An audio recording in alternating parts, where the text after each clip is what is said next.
Alhamdulillah wa salatu wa salam ala rasulillah ma ba'd. The question is asking the very same question that was asked to Sheikh Muhammad Al-Albani here. Ma hukum iftitah majalis wa ikhtitamuha. Actually, they've asked another ruling, which is connected to the first one. Bi qira'atul Quran. What is the ruling on opening our majalis and our meetings and our our programs with the recitation of the Quran? But they've also asked about ending the program or whatever it is, the meeting, the conference, or whatever it might be, the gathering, with the recitation of the Quran. So he says, افتتاح المجالس بقراءة 10 من القرآن. So he's saying open the meeting or whatever it might be, the gathering with the recitation of the Quran, maybe 10 ayat or so, is from the practice of the Salaf al-Salih. Meaning this is something which is well established, that the Salaf used to remind one another in the beginning of the majlis with the recitation of the Quran. وهو من عمل السلف.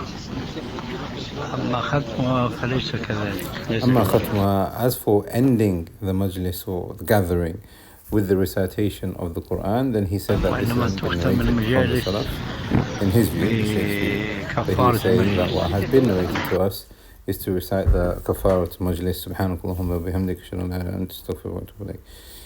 And the Sheikh said that this is my answer to this question. But there are other ulama that have been asked this question as well, Sheikh Salih al-Fawzan, Sheikh Salih al-Hidan, and they've answered similarly in saying that it is permissible to have the recitation of the Quran at the beginning of the gathering. However, they have answered differently, as in that they've put different conditions. So the purpose of this video here is to establish that it is an action from the practice of the ulama of the Salaf.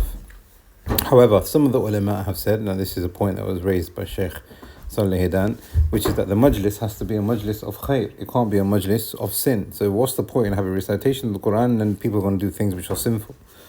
So that's one condition. Another condition is that the people cannot believe it to be an action from the Sunnah, meaning the Prophet ﷺ didn't necessarily open up the majalis with the recitation of the Quran, but the people that are establishing it today are doing it in order to benefit from the Quran and to take the precedence that was there from the ulama of the Salaf. Also, from the conditions that I've mentioned, is that there shouldn't be a particular passage that they believe that has some kind of virtue, so they're going to recite just this ayah for the purpose of attaining virtue. Some people do Fatiha, etc.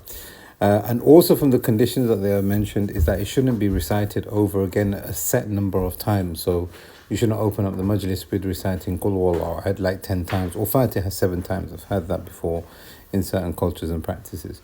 However, in its essence, as you have seen and heard, it is from the practice of the ulama that they would open up their majalis with reciting of the Quran. Inshallah, there's no harm in that, with the conditions that have been outlined with the ulama. We ask Allah subhanahu wa ta'ala that He makes the Quran al-Kareem rabi'a qulubina wa nur sudurina wa jala humumina wa ghumumina. Hada wallahu a'lam wa sallallahu ala Muhammad wa ala alihi wa sahbihi.